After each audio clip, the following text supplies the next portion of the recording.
ಆ ಒಂದು ಹೆಡ್ಲೈನ್ ಜ್ಞಾಪಕ. ಸೂರ್ಯಪ್ರಕಾಶ್ ಅಂದರೆ ರಾಜೀವ್ಸ್ ರಿವಾಲ್ವಿಂಗ್ ಡೋರ್ ಅಂತ. ಈ ಸೂರ್ಯಪ್ರಕಾಶು ನಿಮ್ಮ ಹಿಂದೆ ಬಿದ್ದಿದ್ದಾರೆ ಏನೋ, ಇದು ನನಗೂ ಗೊತ್ತು ಸುಮಾರು ದಿವಸದಿಂದ. ಸೊ ನಾ ಡೆಲ್ಲಿಗೆ ಹೋದಾಗ ಭೇಟಿಯಾದಾಗ ನಾನು ಮಾತಾಡ್ತೀನಿ ಸೂರ್ಯಪ್ರಕಾಶ್ ಹತ್ರ, ಯಾಕೆ ಇಷ್ಟೊಂದು ಗುಂಡೂರಾವ್ ವಿರುದ್ಧ ಇರಬೇಕು. ಹೆಡ್ಲೈನ್ ಇವತ್ತು ಜ್ಞಾಪಕ ಇದೆ. ಔತಣದಲ್ಲಿ ಅನೌಪಚಾರಿಕ ಮಾತು, ಗುಂಡೋ ಕ್ಷಮೆ.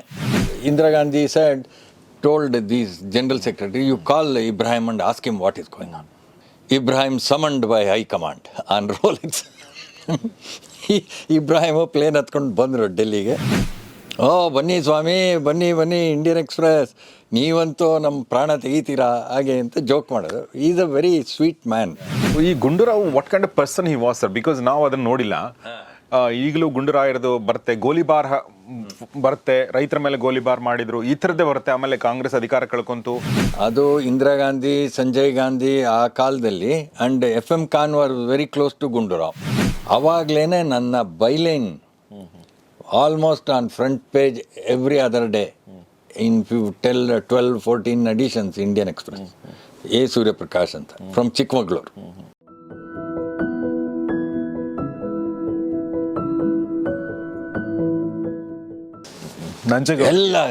ಎಲ್ಲ ಎಡಿಷನ್ಸಲ್ಲೂ ಫ್ರಂಟ್ ಪೇಜ್ ಗುಂಡು ಅಪಾಲಜೈಸಸ್. ಸೊ ಗುಂಡೂರಾವ್ಗೆ ಒಂದು ಕಿಚ್ಚೆತ್ತು, ಅಷ್ಟು ಕೋಪ. ಆಮೇಲೆ ಇಮಿಡಿಯೇಟ್ ಆಗಿ ಟೆಲಿಫೋನ್ ನಂಜೇಗೌಡ, ಏನಿದು ಈ ಸೂರ್ಯಪ್ರಕಾಶ್ ವಿಪರೀತ ಹಾವಳಿ ಆಗೋಗಿದೆ, ಇಂಟಾಲರಬಲ್. ನಂಜೇಗೌಡ ಅವಾಗ MP ಆಗಿದ್ರು ಸರ್? MP ಆಗಿದ್ರು. ಆ್ಯಂಡ್ ಗುಂಡೂರಾವ್ಗೆ ಒಳ್ಳೆ ಒಂದು ರಿಲೇಷನ್ಶಿಪ್ ಇತ್ತು. ನಂಜೇಗೌಡ ನನಗೂ ಪರಿಚಯ. ಸೊ ಇವರಂದರು, ಯಾಕೆ ಇಷ್ಟೆಲ್ಲ ಕೂಗಾಡ್ತಾ ಇದ್ದೀರಾ ನೀವು? ನಾನು what does he mean by saying I have apologized? ನಾ ಅಪಾಲಜೈಸೇ ಮಾಡಿಲ್ಲ. ಹಾಗೆ ನಂಜೇಗೌಡರು ಅಂದರು. ಆದರೆ ಆಮೇಲೆ ನಂಜೇಗೌಡರು ನಂಗೆ ಫೋನ್ ಮಾಡಿ ಹೇಳಿದ್ದು ನಡೆದಿತ್ತು. ಸರಿ, ಇಲ್ಲಿ ಭೇಟಿಯಾಗೋಣ. So Gundu Rao went to his house in Lavelle Road, in Bangalore. He was chief minister Gundu Rao. So ಆ ಲೆಟ್ರ್ ತೊಗೊಂಬನ್ನಿ ಅಂದರು. ಸೊ ಆ ಲೆಟ್ರ್ ತೊಗೊಂಡು ಹೋದರು. ಏನು ಕೇಂದ್ರ ಮಂತ್ರಿಮಂಡಲದ ಸದಸ್ಯರಿಗೆ ಬರೆದಿತ್ತು, ಅದರಲ್ಲಿ ಓದಿದ್ರು, ಇದೆಲ್ಲ ಇದೆ. ಆಮೇಲೆ I express regret for my remarks ಅಂತ ಬರೆದಿದ್ದಾರೆ. ಗುಂಡೂರಾವ್ ಅಂದರು, I express regret for my remarks ಅಂದರೆ ಅದು ಅಪಾಲಜಿ ಹೆಂಗ್ರಿ ಆಗುತ್ತೆ. ನಂಜೇಗೌಡರು ಅಂದರು, ಐ ಎಕ್ಸ್ಪ್ರೆಸ್ ರಿಗ್ರೆಟ್ ಅಂದರೆ ಅದು ಅಪಾಲಜಿನೇ, ಅದು it amounts to that. So ಅದು ತಪ್ಪಲ್ಲ. ಬಟ್ ಈ ಸೂರ್ಯಪ್ರಕಾಶು ನಿಮ್ಮ ಹಿಂದೆ ಬಿದ್ದಿದ್ದಾರೆ ಏನೋ, ಇದು ನನಗೂ ಗೊತ್ತು ಸುಮಾರು ದಿವಸದಿಂದ. ಸೊ ನಾ ಡೆಲ್ಲಿಗೆ ಹೋದಾಗ ಭೇಟಿಯಾದಾಗ ನಾನು ಮಾತಾಡ್ತೀನಿ ಸೂರ್ಯಪ್ರಕಾಶ್ ಹತ್ರ, ಯಾಕೆ ಇಷ್ಟೊಂದು ಗುಂಡೂರಾವ್ ವಿರುದ್ಧ ಇರಬೇಕು ಹಾಗೆ ಅಂತ. ಸೊ ಇದೆಲ್ಲ ಆಮೇಲೆ ನನಗೆ ಹೇಳಿದರು, ಹಿಂಗೆಲ್ಲ ನಡೀತು. He wanted to issue a statement and condemning you and Indian Express and all that. ಅದರಲ್ಲಿ ಖಾದ್ರಿ ಶಾಮಣ್ಣವರು, ಕನ್ನಡಪ್ರಭ ಎಡಿಟ್ರು, ಏನು ಫ್ರಂಟ್ ಪೇಜು ಅದೇನು ಈಗ. ಹೆಡ್ಲೈನ್ ಇವತ್ತು ಜ್ಞಾಪಕ ಇದೆ. ಔತಣದಲ್ಲಿ ಅನೌಪಚಾರಿಕ ಮಾತು, ಗುಂಡೋ ಕ್ಷಮೆ. ಏನೋ ಇಷ್ಟುದ್ದ ಔತಣದಲ್ಲಿ ಅನೌಪಚಾರಿಕ ಮಾತು, ಗುಂಡೋ ಕ್ಷಮೆ. ಅದನ್ನು ನೋಡಿ ಗುಂಡೂರಾವ್, ಕ್ಷಮೆ, ನಾನು ಯಾರ್ದು ಕ್ಷಮೆ ಕೇಳಿಲ್ಲ ಹಾಗೇನು. ಇದೊಂದು ಕತೆ. ಸೊ ಈ ಥರ ಆವಾಗ CM ಇಬ್ರಾಹಿಮು ಅವ್ರ ಮಂತ್ರಿ ಆಗಿದ್ರು ಅನ್ಸುತ್ತೆ. ಅದ್ರ ಮಧ್ಯೆ ಅದು ಒಂದು ಪಂಚಾಯಿತಿ. ಅದು ಯಾವುದೋ ಯಾರೋ ಒಂದು ರೋಲೆಕ್ಸ್ ವಾಚ್ ಗಿಫ್ಟ್ ಮಾಡಿಬಿಟ್ಟಿದ್ರು ಇಬ್ರಾಹಿಮ್ಗೆ. ನೀವು ಈಗ ಯಾವಾಗಲ ಗೂಗಲ್ ಶೋಧನೆ ಮಾಡಿದರೆ ಏನಾದ್ರು ಸಿಗುತ್ತೆ, ರೋಲೆಕ್ಸ್ ವಾಚ್ ಸ್ಕ್ಯಾಂಡಲ್. ಅದೇನು ಅಂದರೆ, ಅದು ಯಾರೋ ಸೌದಿ ಅರೇಬಿಯಾಯಿಂದನೋ ದುಬೈಯಿಂದನೋ ಯಾರೋ ಒಂದು ತುಂಬ ಕಾಸ್ಟ್ಲಿ ಭಾರಿ ರಕಮ್ ಅದಕ್ಕೆ ಕೊಟ್ಟು ಈ ಒಂದು ರೋಲೆಕ್ಸ್ ವಾಚ್ನ ಗಿಫ್ಟಾಗಿ ಇವ್ರಿಗೆ ಇಬ್ರಾಹಿಂ ಅವ್ರಿಗೆ ಕೊಟ್ಟಿದ್ದಾರೆ ಅಂತ. ಅಂಡ್ ಅದರ ಅಸಾಧ್ಯ ಬೆಲೆ ಹಾಗೆ ಅಂತ ಏನೋ ಅದು, ಐ ಫರ್ಗೆಟ್ ನಾವು ಕಾರಣ ಏನು ಅಂತ. And Gundu Rao was defending him. Ibrahim was defending the gift he has got. And ಅದರದ್ದು ಏನೋ ರಂಪ ನಡೀತಾ ಇತ್ತು ಅಸೆಂಬ್ಲಿಲಿ ಎಲ್ಲ. ಸೊ ಅದು ಡೆಲ್ಲಿನಲ್ಲಿ ಸತ್ಯನಾರಾಯಣ್ ಅಂತ ಒಬ್ಬರು ಆಂಧ್ರದವರು ಜನರಲ್ ಸೆಕ್ರೆಟ್ರಿ, ಓಕೆ, ಆಮೇಲೆ ಮೂಪನಾರ್ GK ಮೂಪನಾರ್ ಅವರು ಜನರಲ್ ಸೆಕ್ರೆಟ್ರಿ, ಆಮೇಲೆ ಅವರು ಶರ್ಮಾ ಅವ್ರದ್ದು ಫಸ್ಟ್ ನೇಮ್ ಐ ಫರ್ಗೆಟ್, ಅವರು ಜನರಲ್ ಸೆಕ್ರೆಟ್ರಿ ಆಗಿದ್ದರು. ಸೊ ಇವರೆಲ್ಲ ನಂಗೆ ಚೆನ್ನಾಗಿ ಪರಿಚಯ. ಓಕೆ. ಸತೀಶ್ ಶರ್ಮಾನ ಸರ್? ಸತೀಶ್ ಶರ್ಮಾ ಅಲ್ಲ, ಅವರ ರಾಜಸ್ಥಾನದವರು, ಜ್ಞಾಪಕ ಬಂದಾಗ ಹೇಳ್ತೀನಿ. ಇವರೆಲ್ಲ ನಂಗೆ ಚೆನ್ನಾಗಿ ಪರಿಚಯ. ನಾನು ರೆಗ್ಯುಲರ್ ಕಾಂಗ್ರೆಸ್ ಬೀಟ್ ಮಾಡ್ತಾಯಿದ್ದೆ. ಸೊ ಏನಿದೆಲ್ಲ ಹಾವಳಿ ಆಗ್ತಾಯಿದೆ ಹಾಗೆ ಅಂತ. ಸೊ ಅವರು ಇಂದಿರಾ ಗಾಂಧಿಗೆ ಹೇಳಿದ್ದಾರೆ. And then Indira Gandhi told these general secretary, you call Ibrahim and ask him what is going on. So ನನಗೆ ವರ್ತಮಾನ ಬಂತು that we have asked Ibrahim to come. So ಡೆಲ್ಲಿಯಿಂದ ಅದು story, Ibrahim summoned by high command on Rolex. Ibrahim plane ಹತ್ಕೊಂಡು ಬಂದರು ಡೆಲ್ಲಿಗೆ, ಡೆಲ್ಲಿ ಕರ್ನಾಟಕ ಭವನಲ್ಲಿ. ನನಗೆ ಕರ್ನಾಟಕ ಭವನ ಎಲ್ಲ ರೆಗ್ಯುಲರ್ ಕಾಂಟ್ಯಾಕ್ಟ್ ಇರೋದು, ಯಾರು ಬರ್ತಾರೆ ಏನು ಅಂತ. ಇಬ್ರಾಹಿಂ ಅವರು ಬಂದಿದ್ದಾರೆ, ಫೋನ್ ಹಚ್ಚಿದೆ. ಓ ಬನ್ನಿ ಸ್ವಾಮಿ, ಬನ್ನಿ ಬನ್ನಿ, ಇಂಡಿಯನ್ ಎಕ್ಸ್ಪ್ರೆಸ್, ನೀವಂತೂ ನಮ್ಮ ಪ್ರಾಣ ತೆಗಿತೀರಾ ಹಾಗೆ ಅಂತ ಜೋಕ್ ಮಾಡೋದು. Is a very sweet man. So I went. ಏನು ನೀವು ಏನಪ್ಪ there nothing there to that. ಅದಿರ್ಬೋದು ಸರ್, ಬಟ್ ನಿಮ್ಮ AICC ಜನರಲ್ ಸೆಕ್ರೆಟ್ರಿ ಅವ್ರು ನಿಮ್ಗೆ ಕರೆದಿದ್ದಾರೋ ಇಲ್ವೋ, ನೀವು ನಾಳೆ ನೋಡ್ತಿದ್ದೀರೋ ಇಲ್ವೋ, ನಾ ಬರ್ದಿರೋದ್ರಲ್ಲಿ ಏನೋ ತಪ್ಪಿದೆಯಾ ಯಾರು ನೀವು ಅಂತ. ಅಷ್ಟೊತ್ತಿಗೆ ಯಾರೋ ಬಂದರು ಅಲ್ಲಿ ಪಾರ್ಟಿಯವರು, ಏನು ಬನ್ನಿ ಬನ್ನಿ ಬನ್ನಿ ಕೂತ್ಕೊಳ್ಳಿ. ಇವ್ರು ಯಾರು ಗೊತ್ತಾ, ಇಂಡಿಯನ್ ಎಕ್ಸ್ಪ್ರೆಸ್ ಸೂರ್ಯಪ್ರಕಾಶ್. ನೋಡೋಕ್ಕೆ ಒಳ್ಳೆ ಪೆನ್ ಥರ ಇದ್ದಾರೆ. ಆ ಪೆನ್ನಲ್ಲಿ ಏನು ಊರ್ಜಾ ಇದೆ ಅಂತೀರಾ, ಅಯ್ಯೋ Rama. I still remember his joke about my looks, YONO. And of course we have remained in touch and is a different story. But these are all, it was a very difficult this thing. And again another incident happened. Gundrav some ವಿಚಾರ ನಾವು ಮಾತಾಡ್ತಾ ಇರೋದು. ಗುಂಡೂರಾವ್ ಅವರು ಇಂದಿರಾ ಗಾಂಧಿಯವರು ವರ್ತಮಾನ ಬಂದಿತ್ತು. ಅವರು ಏನದು that he drinks a lot. Gundu Rao. Okay. So ಯಾವಾಗಲೂ ಭೇಟಿ ಆದಾಗ ಗುಂಡ್ರಾವ್ ಕಂಡ್ರೆ ತುಂಬ ಇಷ್ಟ ಇಂದಿರಾ ಗಾಂಧಿಯವ್ರಿಗೆ. ಎಷ್ಟೋ ಸಲ ಅವ್ರು ಬ್ರೇಕ್ಫಾಸ್ಟಿಗೆ ಕರೆಯೋರು, ಸಂಜಯ್ ಗಾಂಧಿ, ರಾಜೀವ್ ಗಾಂಧಿ ಇವ್ರವ್ರು ಯಾರ್ಯಾರು ಇರ್ತಾಯಿದ್ರು ಅವ್ರ ಜೊತೆ ಇವರು ಬ್ರೇಕ್ಫಾಸ್ಟ್ ಮಾಡೋರು. ಅವ್ರಿಗೆ ಒಂಥರ ಒಂದು ಇದಿತ್ತು, ಸಲಿಗೆ ಇತ್ತು. ಸೊ ಇಂದಿರಾ ಗಾಂಧಿ ಹೇಳಿದರು, I hear you are drinking a lot and this is not good ಹಾಗೆ ಅಂತ. ಅದಕ್ಕೆ Gundu Rao told her, I believe, ನಾ ಇನ್ನು ಮುಂದೆ I will never touch alcohol. Okay. ನಾನು ಇನ್ನು ಮುಂದೆ ಯಾವುದೋ ಮಧುರಪಾನ ಯಾವತ್ತೂ ಮಾಡೋದಿಲ್ಲ. ಅದಾಗೋಯ್ತು. ಅದಾದ ಒಂದು 6-8 ತಿಂಗಳಿಗೆ ಒಂದು ಗುಂಡೂರಾವ್ ಅವರು ಡೆಲ್ಲಿಗೆ ಬಂದಿದ್ದರು. ಆಮೇಲೆ ನನಗೆ ವರ್ತಮಾನ ಬಂತು ಏನಾಯಿತು ಅಂತ. ಇಂದಿರಾ ಗಾಂಧಿನ ನೋಡೋಕ್ಕೆ ಹೋದರು. ಇಂದಿರಾ ಗಾಂಧಿನ ನೋಡೋಕ್ಕೆ ಹೋದಾಗ ಇಂದಿರಾ ಗಾಂಧಿ, ಸೊ ಗುಂಡು, how are things in your state? Good, very good ಅಂತ ಡ್ರಾ ತೆಗೆದು ಒಂದು 5-6 ಫೋಟೋ ತೆಗೆದು ಮುಂದೆ ಇಟ್ಟರು ಇಂದಿರಾ ಗಾಂಧಿಯವರು. ಅವರು ಅದು ಯಾವುದೋ ಕುಣಿಗಲ್ಲಲ್ಲಿ ಫಾರ್ಮ್ ಇದೆಯಂತಲ್ಲ, ಸಂಜಯ್ ಫಿರೋಜ್ ಖಾನ್ದು, ಸಂಜಯ್ ಖಾನ್ ಅವ್ರದ್ದೆಲ್ಲ ಯಾವುದೋ ಒಂದು ಫಾರ್ಮು. ಅಲ್ಲಿ ಆ್ಯಕ್ಟರ್ಸು, ಈ ಬಾಲಿವುಡ್ ಆ್ಯಕ್ಟರ್ಸು ಆ್ಯಕ್ಟ್ರೆಸಸ್ಸು ಎಲ್ಲ ಬಂದಿದ್ದಾರೆ. ಗುಂಡೂರಾಯರು ಅಲ್ಲಿ ಹೋಗಿದ್ದಾರೆ. ಆ್ಯಂಡ್ ಕೈನಲ್ಲಿ ವಿಸ್ಕಿ ಗ್ಲಾಸ್ ಕಾಣಿಸ್ತಾ ಇದೆ. ಫೋಟೋಗಳು ಒಂದು 5-6 ಫೋಟೋ ಹಾಕಿದ್ರು ನನ್ನ ಮುಂದೆ. ಸೊ ಇಂದಿರಾ ಗಾಂಧಿ ಹೇಳಿದ್ದೇನು, ಬಿಕಾಸ್ ಇದು ಗುಂಡೂರಾವೇ ಹೇಳಿದ್ರು ನಂಗೆ ಆಮೇಲೆ, you are looking very handsome Gundu ಅಂದರೆ ಅವರು ಟೈಗಿ ಎಲ್ಲ ಹಾಕ್ಕೊಂಡು ಎಲ್ಲ ಸ್ಮಾರ್ಟ್ ಆಗಿ, you are looking very handsome, somebody send these photos, I thought I must show you ಅಂದರು. ಅದನ್ನು ಆಮೇಲೆ ಗುಂಡೂರಾಯರೇ ನನಗೆ ಹೇಳಿದರು. ಹೆಂಗೆ ಅವರು ಒಂದು ಗಮನ ಇಟ್ಕೊಳ್ಳೋರು ಏನೋ. And that was her own way. ಇನ್ನೇನು ಹೇಳಲಿಲ್ಲ ಆಕೆ. ನೀ ಕುಡಿಯೋದಿಲ್ಲ ಅಂತ ಹೇಳಿದ್ದೆ, ಕುಡಿತಾ ಇದೆಯಾ ಅದೆಲ್ಲ ಹೇಳಿಲ್ಲ. ಇದೆಲ್ಲ ಸರಿ ಇಲ್ಲ ಅನ್ ಆವಾಗ ನೀನು ನಂಗೆ you gave me a promise you violated, ಅದೇನೂ ಇಲ್ಲ, you are looking very handsome ಅಂದ್ಬಿಟ್ಟು ಫೋಟೋಗಳು ತೋರಿಸಿ. ಸೊ ಇದೆಲ್ಲ ನಡ್ಕೊಂಬಂತು. ಆವಾಗ ಗುಂಡರಾಯರು ನನ್ನ ಬಗ್ಗೆ ಒಂದು ಅಸಾಧ್ಯ ಇದು. ಇದ್ರ ಮಧ್ಯ ಇಂಡಿಯನ್ ಎಕ್ಸ್ಪ್ರೆಸ್ ಯೂತ್ ಕಾಂಗ್ರೆಸ್ನವನ್ನೆಲ್ಲ ಹೋಗಿ ಆ ಇಂಡಿಯನ್ ಎಕ್ಸ್ಪ್ರೆಸ್ನ ಸುತ್ತಾಕ್ಬಿಟ್ಟು ಗೇಟ್ನ ಬಂದ್ ಮಾಡಿಬಿಟ್ಟಿದ್ರು ಒಂದ್ಸಲಿ, ಗುಂಡರಾಯರು ಮುಖ್ಯಮಂತ್ರಿ ಆಗಿದ್ದೆ. ಇದೆಲ್ಲ ನಾವು ನಾನಾ ಥರ ಪಂಚಾಯತಿಗಳು. ಅದಾದಮೇಲೆ ಅವರು MP ಆಗಿ ಬಂದರು. MP ಆಗಿ ಬಂದಮೇಲೆ ಒಂದು ಅಸಾಧ್ಯ ಸ್ನೇಹ ಗುಂಡರಾಯರ್ಗೆ ನನ್ನ ಕಂಡ್ರೆ. ಆಮೇಲೆ ಅವ್ರ ಪಕ್ಕದ ಮನೆಯಲ್ಲೇ ಆ್ಯಂಟುಲೆ, AR ಆ್ಯಂಟುಲೆ. ಸೊ ಇವರಿಬ್ಬರು ಸೇರೋರು ನನ್ನ ಕರೆಯೋರು ಫಾರ್ ಅ ಚಾಟ್. ಆ ಪಕ್ಕದ್ದೇ ಆ್ಯಂಟುಲೆ ಮನೆ. ಒಂದೊಂದ್ಸಲಿ ಆ್ಯಂಟುಲೆ ಮನೆಗೆ ಹೋದಾಗ ಇವ್ರನ್ನ ಕರೆಯೋರು, ಸೂರ್ಯಪ್ರಕಾಶ್ ಜಿಯರ್ ಅಂತ. ಸೊ ಈ Gundu Rao what kind of person he was sir? Because ನಾವು ಅದನ್ನ ನೋಡಿಲ್ಲ.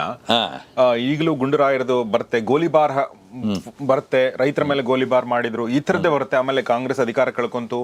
ಆಮೇಲೆ ಆ ಟೈಮಲ್ಲಿ ಭಿನ್ನಮತ ಇರಲಿಲ್ಲ. ಈ ವಾಸ್ ವೆರಿ ಡಾಮಿನೇಟಿಂಗ್ ಪರ್ಸನ್. ಆಮೇಲೆ ಅವರು ಒಂದು ಈಜುಕೊಳನ ಉದ್ಘಾಟನೆ ಮಾಡಬೇಕಾದ್ರೆ ಈಜುಕೊಳದಲ್ಲಿ ಧುಮುಕಿ ಅವರು ಇದೆಲ್ಲ ಇಲ್ಲೇ ಜಯನಗರದಲ್ಲಿ. ಓಕೆ, ಈ ಥರದಷ್ಟೇ ನಮಗೆ ಗೊತ್ತು. ಅದರಲ್ಲಿ ತಪ್ಪೇನು ಅಂತ ಅಲ್ಲಲ್ಲ, ಇಲ್ಲ ನನ್ನ ನೆನಪು ಬರೋದು ಹೇಳ್ತಾ ಇರೋದು. ಅಂದ್ರೆ ನಾವು ಗುಂಡೂರಾಯನ ಸರ್ಚ್ ಮಾಡಿದ ತಕ್ಷಣ ಇದೆಲ್ಲ ಬರುತ್ತೆ. So what kind of person he was sir?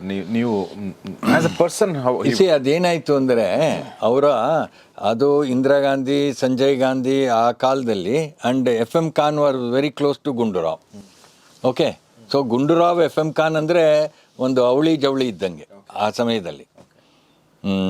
They used to work in tandem, ಏನೋ ಈ ಇದು ಹುಲಿ ಸಿಂಹ ಶಿಕಾರಿ ಮಾಡುವಾಗ ಪ್ಲ್ಯಾನ್ ಮಾಡ್ತಾರೆ ನೋಡಿ, ಅಂದರೆ ಪೊಲಿಟಿಕಲಿ ಅವರು they used to plan and work in tandem. And he was very young when he became chief minister. Devaraj ಅರಸ್ನ ಇದು ಅವರು ಪಾರ್ಟಿ ಬಿಟ್ಟು ಅವರು ಸೋತೋದ್ರು, ಗುಂಡರಾಯರು ಮುಖ್ಯಮಂತ್ರಿ ಆದರು. He was very young and very ಬ್ರ್ಯಾಶ್.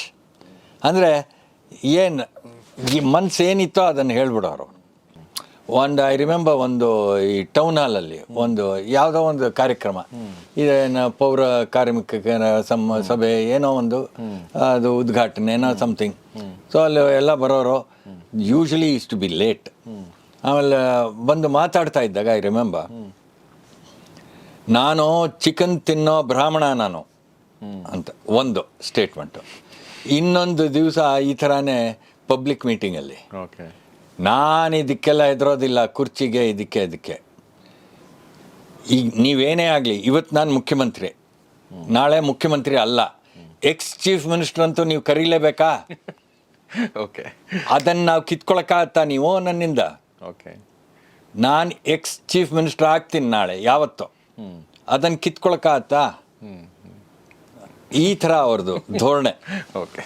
And very interesting man. And he had lot of friends in cinema. I heard and adella but whatever it is, he was young and brash. And ಇದ್ರ ಮಧ್ಯ FM Khan ಅವ್ರ ಸ್ನೇಹಿತರು. FM Khan ಬಗ್ಗೆ ನಿಮ್ಗೆ ಹೇಳಬೇಕು. FM Khan ಏನಾಗಿದ್ರು sir ಅವಾಗ? What he was? I think he was member Rajya Sabha. He was a member of Rajya from Karnataka. From Karnataka, yeah. But earlier he was, I think, ಇದು ಕರ್ನಾಟಕ ಪ್ರದೇಶ್ ಕಾಂಗ್ರೆಸ್ ಕಮಿಟಿಲಿ ಅವ್ರದ್ದು ಏನಾರು ಒಂದು ಸ್ಥಾನಮಾನ ಇತ್ತು, I don't remember. But anyway ಅವರು ಗುಂಡೂರಾವ್ ತುಂಬ ಪರಮ ಸ್ನೇಹಿತರು ಆ ಕಾಲದಲ್ಲಿ.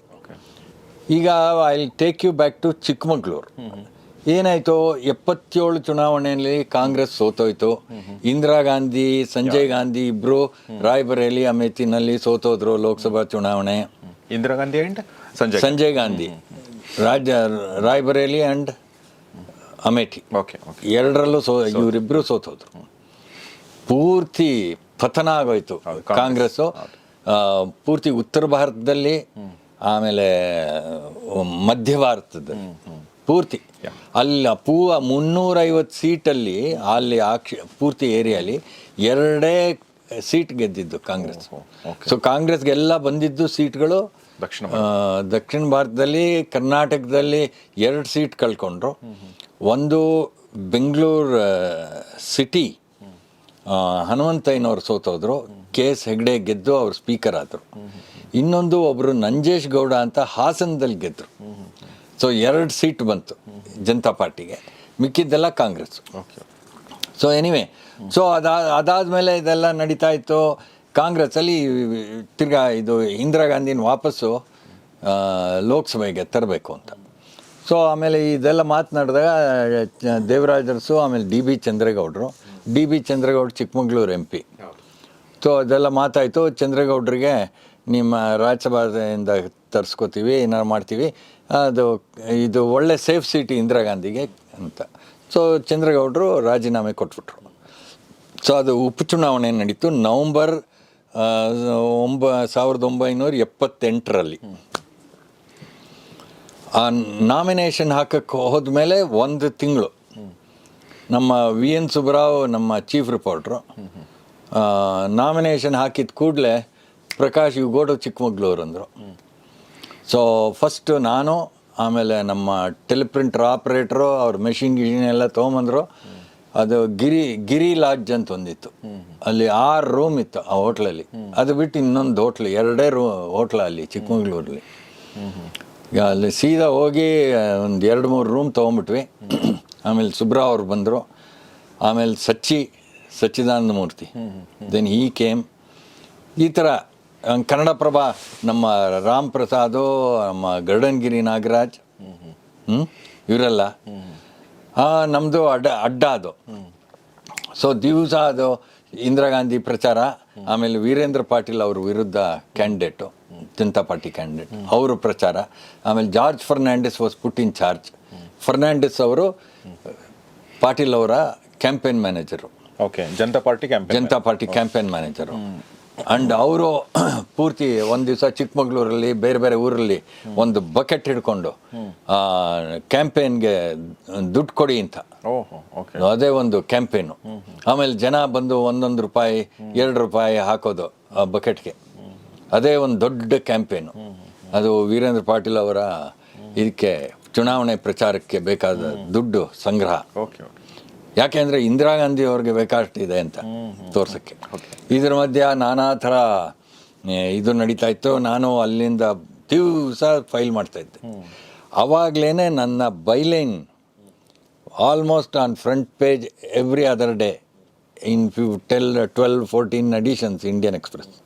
ಎ ಸೂರ್ಯಪ್ರಕಾಶ್ ಅಂತ ಫ್ರಮ್ ಚಿಕ್ಕಮಗಳೂರು ಬರೋದು. ಈಗ ಅದು ಒಂದಷ್ಟು ದಿವಸ ನಡ್ಕೊಂಬರೋ ಹೊತ್ತಿಗೆ ಈ FM Khan came and stayed in the travellers bungalow. ನಂಗೆ ಗೊತ್ತಾಯಿತು ಖಾನ್ ಹ್ಯಾಸ್ ಕಮ್ ಅಂತ. ನಾವು ಹೋಗಿ ನೋಡೋಕ್ಕೆ ಹೋದೆ. ಬನ್ನಿ ಸ್ವಾಮಿ, ಇಂಡಿಯನ್ ಎಕ್ಸ್ಪ್ರೆಸ್ಸು. ಸೊ ನಡೆಸ್ತಾ ಇದ್ದೀರಾ ನಿಮ್ಮ ಕ್ಯಾಂಪೇನ್ ಇಂದಿರಾ ಗಾಂಧಿ ವಿರುದ್ಧ? ಸ್ವಲ್ಪ ಎನಿವೆ ನಮ್ಮ ಡೆಲ್ಲಿ ಹುಡುಗರೆಲ್ಲ ಬಂದಿದ್ದಾರೆ. ಅಷ್ಟೊತ್ತಿಗೆ ಅವ್ರ ರೂಮಲ್ಲಿ ಒಂದಷ್ಟು ಘಟಾನ್ಘಟಿಗಳು, ಈ ಡೆಲ್ಲಿ ಪಂಜಾಬಿ ಹುಡುಗರು, ಅಂದರೆ ಡೆಲ್ಲಿ ಯೂನಿವರ್ಸಿಟಿ ಸ್ಟೂಡೆಂಟ್ಸ್ ಯೂನಿಯನ್ ಇದಲ್ಲ, ಅಲ್ಲಿಂದೆಲ್ಲ ಕರ್ಸ್ಕೊಂಬಿಟ್ಟಿದ್ರು ಖಾನು. ಓಕೆ, ಎಲ್ಲ ಡೆಲ್ಲಿ ಪಂಜಾಬಿ, ಉತ್ತರ ಪ್ರದೇಶ, ಹರಿಯಾಣ ಹುಡುಗರು ಒಂದಷ್ಟು, ಅವರೆಲ್ಲ ಒಂದಷ್ಟು ಜನ ಇದ್ರು ಅಲ್ಲಿ. ಎಲ್ಲ ನಮ್ಮ ಹುಡುಗರು ಬಂದಿದ್ದಾರೆ, ಸ್ವಲ್ಪ ಕೈ ಕಾಲು ಭದ್ರ ಇರಲಿ ಅಂದರು. ಓಕೆ, ಖಾನು. ಓಕೆ, ಸರಿ ಸರ್ ಆಗಲಿ ಸರ್ ಅಂತ ಡೈರೆಕ್ಟ್ ಧಮಕಿ. ಡೈರೆಕ್ಟ್. ಓಕೆ, ಕೈ ಕಾಲು ಭದ್ರ ಇರಲಿ. ಆಮೇಲೆ 1-2 ದಿವಸ ಆದಮೇಲೆ ಸುಬ್ರಾವ್ ಸಿಕ್ಕಿದ್ದಾರೆ. ಸುಬ್ರಾವ್ಗೂ ಎಸ್ ಕಂಪ್ಲೇಂಟ್, ಏನು ಈ ಥರ ಎಲ್ಲ ಇಂದಿರಾ ಗಾಂಧಿ ವಿರುದ್ಧ ಕ್ಯಾಂಪೇನ್ ನಡೆಸ್ತಾ ಇದ್ದೀರಾ ನೀವು? ಅವಾಗ Ramnath Goenka also came to Chikkamagaluru driving his car, this Fiat car. Okay, and he wanted to see the campaign and all that. He was raising funds for Virendra Patil. All this was going on. Okay. India Express was fully in the campaign to defeat Indira Gandhi. Okay. ಕಾರಣ ಏನು ಅಂದರೆ ಎಮರ್ಜೆನ್ಸಿನಲ್ಲಿ ಇನ್ನೇನು finish ಆಗೋಯಿತ್ತು paper. ಸಂಬಳ ನಮಗೆಲ್ಲ ಏನೋ ಒಂದು 15ನೇ ತಾರೀಕು ಸಂಬಳ ಇಲ್ಲ, ಆ್ಯಂಡ್ ಒಂದು 15ನೇ ತಾರೀಕು ಒಂದು ಅನೌನ್ಸ್ಮೆಂಟ್ ಬರೋದು, ಒಂದು ಎಲ್ಲರಿಗೂ ಒಂದು $200 ಕೊಡ್ತೀವಿ ಅಂತ, $300 ಕೊಡ್ತೀವಿ ಅಂತ. ಸಂಬಳ ಏನಾರ ಹಾಕ್ಕೊಂಡೋಗ್ಲಿ. ಸೊ ಒಂದು $200 ಪ್ಯಾಕೆಟಲ್ಲಿ ಬರೋದು. ಹೀಗೆ ಪರಿಸ್ಥಿತಿ ಎಮರ್ಜೆನ್ಸಿ ಸಮಯದಲ್ಲಿ. ಸೊ ಈ FM ಖಾನ್ದು ಧಮಕಿ. ಆಮೇಲೆ ಸುಬ್ರಾವ್ಗೆ ಹೇಳಿದಂತೆ ಸುಬ್ರಾವ್ ಬಂದು ಹೇಳಿದರು, so it seems you met F M Khan ಹಿಂಗೆ ಈ ಥರ ಈ ವಾಸ್ ಕಂಪ್ಲೇನಿಂಗ್ ಹಾಗೆ ಅಂತ. But anyway Prakash, you just do your work. ನಾ ಹೇಳಿದೆ ಸರಿ ಸರ್ ಏನಾರು ಹಾಕ್ಕೊಂಡು ಹೋಗಲಿ. ಇದ್ರ ಮಧ್ಯೆ ಆ ಡೆಲ್ಲಿ ಯೂನಿವರ್ಸಿಟಿ ಸ್ಟೂಡೆಂಟ್ಸು ಅವ್ರಿಗೆಲ್ಲ ಗೊತ್ತಾಗೋಯ್ತು ನಮ್ಮ ಗಿರಿ ಲಾಡ್ಜಲ್ಲಿ ನಾವು ಇದ್ದೀವಿ ಅಂತ. ಸೊ ಸುಮ್ಮನೆ ಅವ್ರದ್ದೊಂದು ಪೆರೇಡು, 5-6 ಜನ ಎಲ್ಲ ಈ ಟೀ ಶರ್ಟ್ಗಳು ಹಾಕ್ಕೊಂಡು ಎಲ್ಲ ಒಂದೊಂದು ಫ್ಲೋರಲ್ಲೂ ಒಂದು ಸುಮ್ಮನೆ ಸುತ್ತಾಡ್ಕೊಂಡು ಹೋಗೋದು, ಅಂದರೆ ನಮ್ಗೆ ಎದುರಿಸೋಕ್ಕೆ. ಓಕೆ, ಅದೇ ಇದರಲ್ಲಿ ನಮ್ಮ ಕೆಲಸ ನಾವು ಮಾಡ್ಕೊಂಡು ಹೋದ್ವಿ. ಆಮೇಲೆ ಚುನಾವಣೆ ಆಯಿತು. ಮಾರನೇ ದಿವಸ ಕೌಂಟಿಂಗ್ ಶುರು ಆದರೆ 1 hour ಹೊತ್ತಿಗೆ ಇಂದಿರಾ ಗಾಂಧಿ 10,000 ಲೀಡು. ಆಮೇಲೆ 1-2 hours ಆದಮೇಲೆ 20,000 ಲೀಡು. ಈ ಥರ ರಿಪೋರ್ಟ್ ಬರೋಕ್ಕೆ ಶುರು ಆಯಿತು. ಎಫ್ ಎಮ್ ಖಾನ್ ಟೆಲಿಫೋನ್ಡ್ ಆರ್ ಮೆಟ್ ಸುಬ್ರಾವ್. ನೋಡಿ ಸರ್, ಇನ್ನು ತಾಳ್ಮೆ ಇಲ್ಲ ನಮ್ಮ ಹುಡುಗರಿಗೆ. ಓಕೆ, ಈ ಕೌಂಟಿಂಗಲ್ಲಿ 20,000 ಲೀಡ್ ಬಂದಾಗೋಯ್ತು. ಈಗಲಾರೋ ನೀವು ಖಾಲಿ ಮಾಡ್ತೀರಾ ಜಾಗ? ಅಂದರೆ ಕೌಂಟಿಂಗ್ ಶುರು ಆಗೋಯ್ತು. ಓಕೆ, ಸೊ ಸುಬ್ರಾವ್ ಬಂದರು. First pack up and get out. Okay, so Giri lodge ಒಂದು 1/4 ಗಂಟೆಯಲ್ಲಿ ಗರ್ಡನ್ ಗಿರಿ ನಾಗರಾಜು, ನಾನು, ಯಾರ್ಯಾರಿದ್ರು ಪೂರ್ತಿ ನಮ್ದು ಏನು ನಮ್ಮ ಒಂದು ಬ್ರೀಫ್ ಕೇಸ್ ಸೂಟ್ ಕೇಸ್ ಚಿಕ್ಕ ಹಾಕಿ ಕಾರಲ್ಲಿ ಹಾಕ್ಕೊಂಡು ಅಲ್ಲಿಂದ ಹೊರಟುಬಿಟ್ವಿ. ಸೊ ಬಿಕಾಸ್ ಅವ್ರು ಅನ್ಕೊಂಡ್ರು ಇಂದಿರಾ ಗಾಂಧಿ ಗೆಲ್ತಾರೆ, ಗೆದ್ದ ಮೇಲೆ ನೀವು ಇಲ್ಲಿ ಇರಬೇಡಿ ಅಂತ. ಅದಾಗಲೇ 20,000 ಲೀಡ್ ಆಗೋಯ್ತು. ಗೆಲ್ತಾರೆ ನಮಗೂ ಗೊತ್ತು. ಸೊ ನಾವು ಅಲ್ಲಿಂದ ಅರಸೀಕೆರೆ, ತುರುವೇಕೆರೆ, ಅರಸೀಕೆರೆ ಈ ಥರ ಎಲ್ಲ ನಿಂತಾಗ ಕಾಫಿ ಟೀಗೆ All India Radio 30,000 lead, 40,000 lead Bengaluru ಇರೋದಕ್ಕೆ. ಇಂದಿರಾ ಗಾಂಧಿಯವರು 60,000-70,000 ಲೀಡಲ್ಲಿ ಗೆದ್ದರು. ಇದು ಚಿಕ್ಕಮಗಳೂರು ಕತೆ. ಸೊ ಹಾಗಾಗಿ ನನ್ನ ಬೈಲೈನು ಎಲ್ಲ ಇಂಡಿಯನ್ ಎಕ್ಸ್ಪ್ರೆಸ್ ಎಡಿಷನ್ಸಲ್ಲಿ it got associated with Chikkamagaluru. ನಾ ಅದನ್ನು ಯಾಕೆ ಹೇಳ್ತೀನಿ ಅಂದರೆ ಅದು 1978. ನಾವು ಇವು ಕಟ್ಟು 1998, 20 ವರ್ಷ ಆದಮೇಲೆ ಕಾಂಚೀಪುರಮಲ್ಲಿ I was covering Jayalalithaa's campaign and for ETV. ಅಲ್ಲಿ ಈನಾಡುನಲ್ಲಿ ನಾನು ಪೊಲಿಟಿಕಲ್ ಎಡಿಟರ್ ಆಗಿದ್ದೆ. ಓಕೆ, ಸೊ ಅಲ್ಲಿ ಅವ್ರದ್ದು ಭಾಷಣ ಇನ್ನೇನು ಶುರು ಆಗಬೇಕು. ನಮ್ಮ ಜಯಲಲಿತಾದು ನಮ್ಮ ಹುಡುಗರಂದ್ರು ಒಂಚೂರು ಕೋಕೋ ಕೋಲಾ ಏನೋ ಕುಡಿಬೇಕು ಅಂತ. ಸೊ ಒಂದು ಅಂಗಡಿ ಹತ್ರ ನಿಲ್ಲಿಸಿದ್ವಿ. ಅವರೆಲ್ಲ ಕ್ಯಾಮ್ರಾ ಎಲ್ಲ ನೋಡಿದರು. ಸೊ ಯಾರೋ ಅಕ್ಪಕ್ಕದವರು ಸರ್ ಮೀಡಿಯಾ ಎಂದ ಟಿ ವಿ ಇದು ಅದು ಅಂದರೆ ಆಮೇಲೆ ಪೇರನ್ನ ಅಂದರು. ನಾನಿಂದೆ ಪೇರ್ ಸೂರ್ಯಪ್ರಕಾಶ್ ಅಂತ. ಅದಕ್ಕೆ ಆತ ಆರ್ ಯು ಎ ಸೂರ್ಯಪ್ರಕಾಶ್ ಆಯ್ತಾ? Yeah, I used to read your reports from Chikkamagaluru. ಯಾವುದು 1998, ಆಫ್ಟರ್ 20 years. ಓಕೆ, ನಾವು ಜರ್ನಲಿಸಮ್ ಬಗ್ಗೆ ಹೇಳ್ತೀವಿ. Journalism is literature in a hurry, ಅಲ್ವೇ? Correct. That is what it said about journalism. ಏನೋ ಅವಸರದಲ್ಲಿ ಏನೋ ಒಂದು ಬರೆದು ಬಿಸಾಕಬೇಕು. ಬಟ್ ಅದಕ್ಕೆ ಒಂದು ವ್ಯಾಲ್ಯೂ ಇರುತ್ತೆ. ಯಾಕೆಂದರೆ ಅದರ ಹಿಂದೆ ಒಂದು ಆಲೋಚನೆ ಇದ್ದರೆ ಅದರ ವ್ಯಾಲ್ಯೂ ಇರುತ್ತೆ. ಅದಕ್ಕೆ 2 ಎಕ್ಸಾಂಪಲ್. ಒಂದು, ನಾನು ನಿಮಗೆ ಸೋನಿಯಾ ಗಾಂಧಿ ಅವ್ರ ಬಗ್ಗೆ ಹೇಳಿದೆ. ನನ್ನ headline home rule not Rome rule mister president. ನನ್ನ ಪುಸ್ತಕ ಎಮರ್ಜೆನ್ಸಿದು, ಅದು ವೆಂಕಯ್ಯ ನಾಯ್ಡು ಅವರು ಅದನ್ನು ಉದ್ಘಾಟನೆ ಮಾಡಿದರು, ಪುಸ್ತಕನ ಲಾಂಚ್ ಮಾಡಿದರು. ಆಮೇಲೆ ಅದು ಲಾಂಚಲ್ಲಿ ಅವರು ಮಾತಾಡ್ತಾ ಅಂದರು, ಈ ಮನುಷ್ಯನಲ್ಲಿ ಅಸಾಧ್ಯ ಶಕ್ತಿ ಇದೆ, is a very bold and courageous man. ಅವರ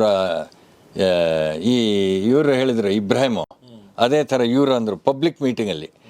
ಅವ್ರು ನೋಡೋಕ್ಕೆ ಅಷ್ಟು ಸಣ್ಣಗೆ ಹಿಂಗಿದ್ದಾರೆ, ಬಟ್ ಅಸಾಧ್ಯ ಒಂದು ಇದಿದೆ ಅವ್ರಿಗೆ, ಬೋಲ್ಡ್ನೆಸ್ ಇದೆ. ಆ್ಯಂಡ್ ನಾ ಯಾವತ್ತೂ ಮರೆಯೋದಿಲ್ಲ ಅವ್ರದ್ದು ಒಂದು ಹೆಡ್ಲೈನು. ಒಂದು ಸಮಯದಲ್ಲಿ ಯಾವುದೋ ಒಂದು ಸಿಚುವೇಶನ್ ಬರುತ್ತೆ, ಆವಾಗ ಅವರು article headline home rule not Rome rule mister president ಅಂತ ಬರೆದಿದ್ರು. ಅದನ್ನ ನೆನ್ಪಿಟ್ಕೊಂಡು ಯಾವುದೋ 2017ರಲ್ಲಿ ಅದು ನಡೆದಿದ್ದು. 2000 ಹಾಂ 999 ಓಕೆ ಆ ಹೆಡ್ಲೈನ್.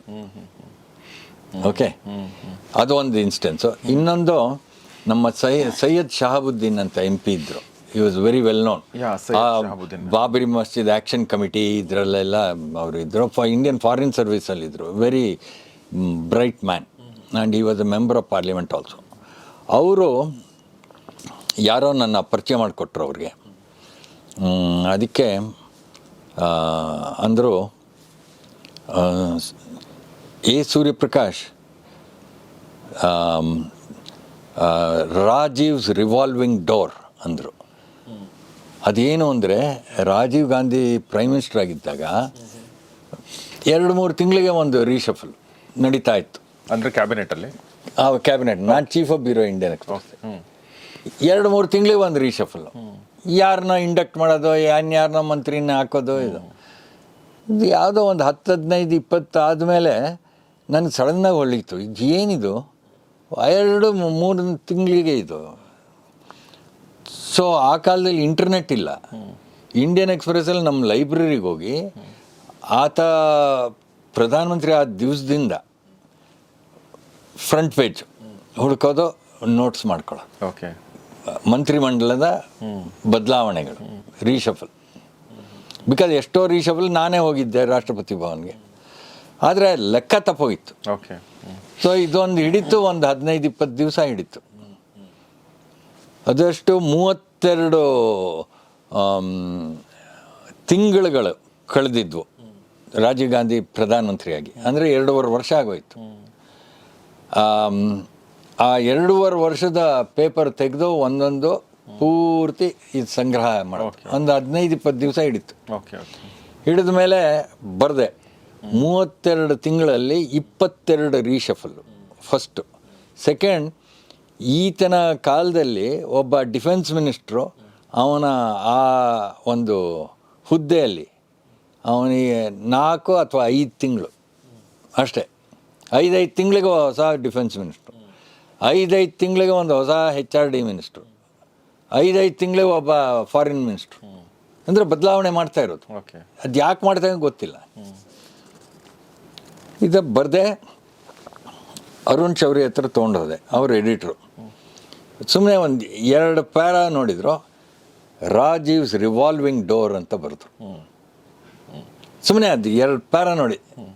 ಅಂದರೆ ಒಂದು ಇದು ಸಾಹಿತ್ಯಕ್ಕೂ ಪತ್ರಿಕೋದ್ಯಮಕ್ಕೂ ಪತ್ರಿಕೆಯಲ್ಲಿ ಬರವಣಿಗೆಗೂ ಸಾಹಿತ್ಯಕ್ಕೂ ಸಂಬಂಧ ಇಲ್ಲ ಅಂತ ಅಂತೀವಿ, ಬಟ್ ಎಲ್ಲೋ ಒಂದು ಸಂಬಂಧ ಇರುತ್ತೆ.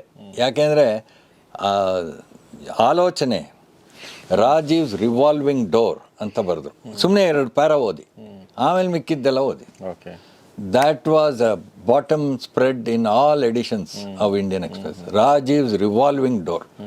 ಅದು ಎಷ್ಟು ಅದರ ಪರಿಣಾಮ ಅಂದರೆ, ನನ್ನ ಶಹಾಬುದ್ದೀನ್ ಅವ್ರಿಗೆ ಯಾರೋ ಪರಿಚಯ ಮಾಡಿಕೊಟ್ಟಾಗ 2-3 ವರ್ಷ ಕಳೆದಿತ್ತು ಇದಾಗಿ.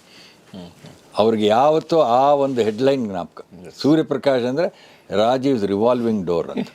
ಅಂದರೆ ಅದು ಅಷ್ಟೊಂದು ಕಷ್ಟಪಡಬೇಕಾಯ್ತು ಆ 600-800 ವರ್ಡ್ಸ್ ಬರೆಯೋದಕ್ಕೆ. 15-20 ದಿವಸ ಹಿಡಿತು ಅದು ಸಂಗ್ರಹ ಮಾಡೋದು. ಆಮೇಲೆ ಪೂರ್ತಿ ನ್ಯಾಷನಲ್ ಪ್ರೆಸ್ಸು ಅದನ್ನು ಹಿಡ್ಕೊಂಬಿಟ್ರು. ಆಮೇಲೆ 23rd ಸಿಲ್ವರ್ ಜೂಬ್ಲಿ ರೀಶಫಲ್ ಅಂತ ಒಂದು ದೊಡ್ಡ ಸ್ಟೋರಿಗಳಾಯಿತು. And again it continued. ಅದು ಸ್ವಲ್ಪ ಕಡಿಮೆ ಆಯಿತು, ಆದರೆ every few months he would reshuffle. ಈಗ ಸೋನಿಯಾ ಗಾಂಧಿ ವಿಚಾರದಲ್ಲಿ ಒಂದು 2 ಸೀರೀಸ್ ಬರೆದ್ನಲ್ಲ, know your Sonia and Sonia and the constitution ನಾ ಬರೆಯೋ ಕಾರಣ ನಾನು ಹೇಳ್ತೀನಿ. ಅದೇನಾಯಿತು, ಡಿಸೆಂಬರ್ 27, 1997. ಈಗ 91ರಲ್ಲಿ ನಮ್ಮ ರಾಜೀವ್ ಗಾಂಧಿ ಅವರ ಅಸಾಸಿನೇಷನ್ ಆಗೋಯ್ತು. ಅದಾದ ಕೂಡಲೇ ಪಾರ್ಟಿ ಹೇಳ್ತು, ನೀವು ಪಾರ್ಟಿ ಅಧ್ಯಕ್ಷತೆಯನ್ನು ವಹಿಸಬೇಕು ಅಂತ. ಅವರು ಒಪ್ಕೊಳ್ಳಿಲ್ಲ ಸೋನಿಯಾ ಗಾಂಧಿ ಅವರು. ಆಮೇಲೆ ನರಸಿಂಹರಾವ್ ಆದರು. ಆಮೇಲೆ ಇದೆಲ್ಲ ನಡ್ಕೊಂಡು ಬಂತು. ಆಮೇಲೆ 97 ಡಿಸೆಂಬರ್ 27ಕ್ಕೆ ಅವರ ಸೆಕ್ರೆಟರಿ ವಿನ್ಸೆಂಟ್ ಜಾರ್ಜ್ ಒಂದು ಸ್ಟೇಟ್ಮೆಂಟ್ ಇಶ್ಯೂ ಮಾಡಿದರು. ಈ 98ರಲ್ಲಿ ಲೋಕಸಭಾ ಚುನಾವಣೆ ನಡೀತು ಮಾರ್ಚಲ್ಲಿ 98ರಲ್ಲಿ. ಅದರಲ್ಲಿ ಸೋನಿಯಾ ಗಾಂಧಿಯವರು ಕಾಂಗ್ರೆಸ್ ಪರವಾಗಿ ಪ್ರಚಾರ ಮಾಡ್ತಾರೆ ಅಂತ. ಓಕೆ ಓಕೆ ಓಕೆ, ಇದು ಫಸ್ಟ್ ಸ್ಟೇಟ್ಮೆಂಟ್. ಅಂದರೆ ಆಕೆ ರಾಜಕೀಯದಲ್ಲಿ ಇಳಿತಾರೆ ಅಂತ, ಸಕ್ರಿಯರಾಗ್ತಾರೆ ಅಂತ. ಆವಾಗ. ಸೊ ಅದಾದಾಗ ನನಗೆ ಇದು ಯಾವಾಗಲೂ ಅನುಮಾನ ಇತ್ತು, ಈಕೆ ರಾಜಕೀಯಕ್ಕೆ ಪ್ರವೇಶ ಮಾಡ್ತಾರೆ ಅಂತ. It's just a matter of time. ಆ ಸ್ಟೇಟ್ಮೆಂಟ್ ಬಂದಾಗ ವಿನ್ಸೆಂಟ್ ಜಾರ್ಜ್ದು, ದಟ್ ಈಸ್ December 27, 1997. ಓಕೆ, ನನಗೆ ಇದು ಖಚಿತ ಆಗೋಯ್ತು. ಆ್ಯಂಡ್ ಅವರು ಈಗ ರಾಜಕೀಯಕ್ಕೆ ಇಳಿತಾರೆ ಅಂದರೆ ಇನ್ನೇನು, ಇನ್ನು ಮುಂದೆ ನಮ್ಮ ಪ್ರಧಾನಮಂತ್ರಿ ಆಗೋಗ್ಬಿಡ್ತಾರೆ. ಸೊ ಮಾನ್ಯ ದಿವಸ ನಾನು ಪಾರ್ಲಿಮೆಂಟ್ ಲೈಬ್ರರಿಗೆ ಹೋದೆ. ಎಲ್ಲ ಮೇಜರ್ ರಾಷ್ಟ್ರಗಳೇನಿವೆ ಎಲ್ಲರದ್ದು ಸಂವಿಧಾನ, constitution. So American constitution, Sweden, Malaysia, ಇದು ಅದು ಹುಡ್ಕಕ್ಕೆ ಶುರು ಮಾಡಿದೆ. ಆಮೇಲೆ ನಮ್ಮದು ಸಿಟಿಸನ್ಶಿಪ್ ಆ್ಯಕ್ಟ್ ಅಂತಿದೆ 1955, ಅದರದ್ದು ಕಾಪಿ ತೆಗೆಸ್ದೆ. ಇದೆಲ್ಲ ಒಂದು ವಾರ ಹಿಡಿತು. ನಾ ಹೇಳಿದ್ನಲ್ಲ, ಅಮೇರಿಕನ್ ಕಾನ್ಸ್ಟಿಟ್ಯೂಷನ್ನು, you must be born on American soil to be president of America. Okay, and you must be a resident American for 14 years before filing nomination. So ಆ ಥರ ಇದೆಲ್ಲ ಹುಡುಕಿದೆ. ಸೊ ನಾ ಹೇಳಿದೆ, ಅದಕ್ಕೆ ಹುಡುಕೋ ಕಾರಣ ಈ ಸ್ಟೇಟ್ಮೆಂಟ್ ಬಂದಿತ್ತು. ಅದಾದಮೇಲೆ ಮೀಡಿಯಾದವರು ದಿವಸ ಬ್ರೀಫಿಂಗ್ ಆದರು AICC. VN Gadgil was the spokesperson. So ಮೀಡಿಯಾದವ್ರು ಅಂದರು,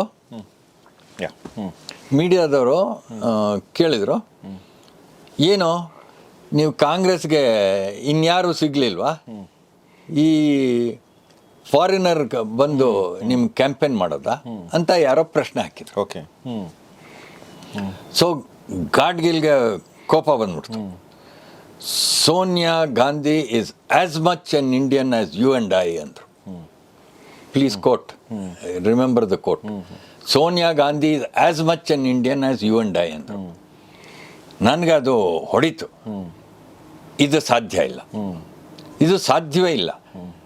ಅವರ ನಾಗರಿಕತೆ ಅಥವಾ ಅವರ ಪೌರತ್ವ ನಮ್ಮ ಪೌರತ್ವ. ಅಂದರೆ ನಾವು ಯಾರು ಈ ದೇಶದಲ್ಲಿ ಹುಟ್ಟಿ ಈ ಭಾರತೀಯ ನಾಗರಿಕ ಯಾರು ಆಗಿದ್ದೀವಿ, ಸಿಟಿಸನ್ಸು, ಇದು ಅದರ ಸಮಾನ ಅದು ಅಂದರೆ ನಾನು ಹೇಳ್ದೆ ಇದು ಸಾಧ್ಯ ಇಲ್ಲ ಅಂತ. ಸೊ ಪಾರ್ಲಿಮೆಂಟ್ಗೆ ಹೋದೆ. ದೇಶ ಫಸ್ಟು ಈ ಕಾನ್ಸ್ಟಿಟ್ಯೂಷನ್ಗಳು ನೋಡಿದೆ, ಆಮೇಲೆ ಇದನ್ನು ನೋಡಿದೆ. ಆಮೇಲೆ ಒಂದು ಆರ್ಟಿಕಲ್ ಬಂದು ನಂತು first, why Sonia is not as much an Indian as you and I. ಇಲ್ಲ, ಅವರ ಪೌರತ್ವ ನಮ್ಮ ಪೌರತ್ವ ಒಂದೇ ಅಲ್ಲ. ಕಾರಣ ಇಷ್ಟೇ, ನನಗೆ ಭಾರತದ ಸಿಟಿಸನ್ಶಿಪ್, ಇದರ ಪೌರತ್ವ, ನಾ ಹುಟ್ಟಿ ಮೊದಲ ಉಸಿರು ತೊಗೊಂಡನಲ್ಲ, ನಾ ಸಿಟಿಸನ್ ಆಗೋಗ್ಬಿಟ್ಟೆ. ಪೂರ್ತಿ ನನ್ನ ಜೀವನದಲ್ಲಿ ನನಗೆ ಎಷ್ಟು ದಿವಸ ಬೇಕೋ, ಎಷ್ಟು ವರ್ಷ ಬೇಕೋ ಈ ಪೌರತ್ವವನ್ನು ನಾ ಇಟ್ಕೋಬೋದು, ಬೇಕಾದ್ರೆ ನಾ ಬಿಡ್ಬೋದು. But there is no force on earth, ಯಾವ ಒಂದು ಕೇಂದ್ರ ಸರ್ಕಾರ ಆಗಲಿ, ರಾಜ್ಯ ಸರ್ಕಾರ ಆಗಲಿ, ಸುಪ್ರೀಂ ಕೋರ್ಟ್ ಆಗಲಿ, ಯಾರಿಗೂ ನನ್ನ ಪೌರತ್ವವನ್ನು ಕಿತ್ಕೊಳ್ಳೋ ಶಕ್ತಿ ಇಲ್ಲ. ಇವಾಗ ಯಾರೋ ಒಬ್ಬ ಈ ದೇಶದ ಸಿಟಿಸನ್ನು ಪಾಕಿಸ್ತಾನ್ಗೆ ಸ್ಪೈ ಮಾಡ್ತಾನೆ ಅಂತ ಇಟ್ಕೊಳ್ಳಿ, ಅವನು ತಗೊಂಡೋಗಿ ತಿಹಾರ್ ಜೈಲಲ್ಲಿ you can hang him. But ಅವನ ಸಿಟಿಸನ್ಶಿಪ್ ನೀವು ಕಿತ್ಕೊಳ್ಳೋಕ್ಕಾಗಲ್ಲ. ಓಕೆ ಓಕೆ, ಅದು ನನ್ನ ಫಸ್ಟ್ ಉಸಿರಿಂದ ಬಂದಿರೋ ಒಂದು ಶಕ್ತಿ, ಹಕ್ಕು. ಕೊನೆ ಉಸಿರುವರೆಗೆ ಇರುತ್ತೆ, ಬೇಕಾದ್ರೆ ನಾ ಬಿಡ್ಬೋದು, ಯಾರೋ ಅದನ್ನು ನನ್ನನ್ನು ಕಿತ್ಕೊಳ್ಳೋಕ್ಕಾಗಲ್ಲ. ಓಕೆ, ಇದು ನನ್ನ ಪರಿಸ್ಥಿತಿ. ಈಗ ಸೋನಿಯಾ ಗಾಂಧಿಯವ್ರ ಪರಿಸ್ಥಿತಿ, ಫಸ್ಟು ಅವರ ಹುಟ್ಟಿದಾಗ ಅವರು ಇಟಲಿಯ ಸಿಟಿಸನ್, ಈ ದೇಶದ್ದಲ್ಲ. ಇನ್ನೊಂದು ನನ್ನ ವಿಚಾರದಲ್ಲಿ ಹೇಳೋದಾದರೆ, ಸಂವಿಧಾನದ ಬಗ್ಗೆ ನನ್ನ ಆಸ್ಥಾ, my this thing for the constitution allegiance, that's the word, ಅಲಿಜಿಯನ್ಸ್.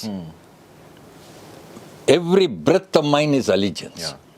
ನಾವು ಯಾರು ಈ ದೇಶದ ನಾಗರಿಕರಾಗಿದ್ದೀವಿ, every breath is allegiance to the constitution. ಆದರೆ ಆಕೆ ಒಂದು ಅಫಿಡವಿಟ್ ಸೈನ್ ಮಾಡಬೇಕು, I owe allegiance to constitution of India. Second, ನನ್ನ ಮೊದಲ ಉಸಿರಿಂದ ನಾನು ಈ ದೇಶದ ಸಿಟಿಸನ್ ಆಗೋಗ್ಬಿಟ್ಟೆ. ಆಕೆ ಅಪ್ಲಿಕೇಶನ್ ಹಾಕಬೇಕು, ಅಫಿಡವಿಟ್ ಕೊಡಬೇಕು, ಓಯಿಂಗ್ ಅಲಿಜಿಯನ್ಸ್ ಟು ದಿ ಕಾನ್ಸ್ಟಿಟ್ಯೂಷನ್. ಮೂರನೇದು ಮೋಸ್ಟ್ ಇಂಪಾರ್ಟೆಂಟ್, ನನ್ನ ಪೌರತ್ವವನ್ನು ನೀವು ಯಾರು, ಕೇಂದ್ರ ಸರ್ಕಾರ, ಯಾವ ಶಕ್ತಿಯೂ ತಗೊಳಕ್ಕಾಗೋದಿಲ್ಲ ವಾಪಸ್ಸು. ಬಟ್ ಆಕೆಯ ಕೇಸಲ್ಲಿ ಸೆಕ್ಷನ್ 10 ಸಿಟಿಸನ್ಶಿಪ್ ಆ್ಯಕ್ಟ್, ಯಾರು ನ್ಯಾಚುರಲೈಸ್ಡ್ ಸಿಟಿಸನ್ ಇರ್ತಾರೆ ಅವ್ರದ್ದು ಈ ಷರತ್ತುಗಳಿವೆ 4-5. ಏನು ಅಂದರೆ, ಯು ಶುಡ್ ನಾಟ್ ಡೂ, ಆ ಕಾಲದಲ್ಲಿ wording, you should not do commerce with the enemy, ಅಂದರೆ ನಮ್ಮ ಶತ್ರು ರಾಷ್ಟ್ರಗಳ ಜೊತೆ ಯಾವ ವ್ಯವಹಾರ ಇರ್ಕೂಡ್ದು. ಎರಡನೇದು, ಭಾರತದಿಂದ ಆಚೆ 7 ವರ್ಷ ಕಂಟಿನ್ಯೂಸ್ ಆಗಿ ಇರ್ಕೂಡ್ದು. ಮೂರನೇ most important, if there is any discrepancy in the statements made, your citizenship can be withdrawn. ಅಂದರೆ ಆಕೆ ಅವರ ಹುಟ್ಟಿದ ಜನ್ಮದ ವರ್ಷ ದಿವಸ ಅದು ತಪ್ಪಾಗಿದ್ದರೆ ಅವರ ಅಪ್ಲಿಕೇಶನಲ್ಲಿ, ಹುಟ್ಟಿದ ಊರಿನ ಇದು ತಪ್ಪಾಗಿದ್ದರೆ, ಯಾವುದೇ ಒಂದು, if there is any the fraud or misrepresentation, that's the words, if there is any fraud or misrepresentation in the application, the citizenship can be withdrawn. So ಆಕೆಯ ಸ್ಟೇಟಸ್ ಏನು ಅಂದರೆ, ಇವತ್ತೂ ಇರೋ ನಿಜ ಪರಿಸ್ಥಿತಿ, ಆಕೆಯ ಪೌರತ್ವ ಆಕೆ ಯಾವತ್ತಿದ್ರೂ ಕಳ್ಕೋಬೋದು, ಇದು ಯಾವುದೋ ಉಲ್ಲಂಘನೆ ಆದರೆ ಆ ಕಾನೂನು, ಷರತ್ತುಬದ್ಧ ಪೌರತ್ವ. ನಮಗೆ ನಾವು we are top class citizens. ನಮಗೆ ನಮ್ಮ ಅಲಿಜಿಯನ್ಸ್ ಟು ಕಾನ್ಸ್ಟಿಟ್ಯೂಷನ್ ಇದೆಯಲ್ಲ, ನಮ್ಮ ಸಂವಿಧಾನದ ಬಗ್ಗೆ ನಾವೇನು ಅಫಿಡವಿಟ್ ಹಾಕಬೇಕಾಗಿಲ್ಲ, ಹೋಗಿ ಸಂವಿಧಾನದ ಬಗ್ಗೆ ನಮ್ಮದು ನಮ್ಮ ಇದೇ ಆಸ್ಥಾ ಏನಿದೆ ಅಂತ ಇದು. ಸೊ ಇದು ಫಸ್ಟ್ ನನ್ನ ಸೀರೀಸ್. ಅದಕ್ಕೆ ಕಾರಣ ಏನು ಅಂದರೆ, ಗಾಡ್ಗಿಲ್ ಹೇಳಿದ್ದು, she is as much a citizen as you and I ಅಂದರು. ನಾನು ಹೇಳಿದೆ ಸಾರಿ. ಆ್ಯಂಡ್ ಇವತ್ತೂ ಅಷ್ಟೇ, ಇಷ್ಟು ವರ್ಷಗಳು ಕಳೆದಿದೆ, ಇವತ್ತೂ ಅದೇ ಹೇಳ್ತೀನಿ. ಆಕೆ ಆಗಲಿ, ಯಾರೇ ನ್ಯಾಚುರಲೈಸ್ ಸಿಟಿಸನ್ ಆಗಲಿ, ಈ ವ್ಯತ್ಯಾಸ ನಾವು ಯಾವತ್ತೂ ಗಮನದಲ್ಲಿ ಇಟ್ಕೋಬೇಕು. ಇದರಲ್ಲಿ ಕನ್ಫ್ಯೂಷನ್ ಇರಬಾರ್ದು. ಬಿಕಾಸ್ ಇದು ಒಂದು ಅಡಿಪಾಯ. ಪಬ್ಲಿಕ್ ಸರ್ವಿಸಲ್ಲಿ ಇರುವಾಗ, ಯಾರೋ ಒಬ್ಬರು ಮುಖ್ಯಮಂತ್ರಿ ಆದಾಗ, ಪ್ರಧಾನಮಂತ್ರಿ ಆದಾಗ, ಫೌಂಡೇಶನಲ್ ಕ್ವಾಲಿಫಿಕೇಷನ್ ಇದು ಯಾವುದೋ ಸಿಟಿಸನ್ಶಿಪ್. ಅದ್ರ ಬಗ್ಗೆ ನಾವು ಲಘುವಾಗಿ ಮಾತಾಡಬಾರ್ದು.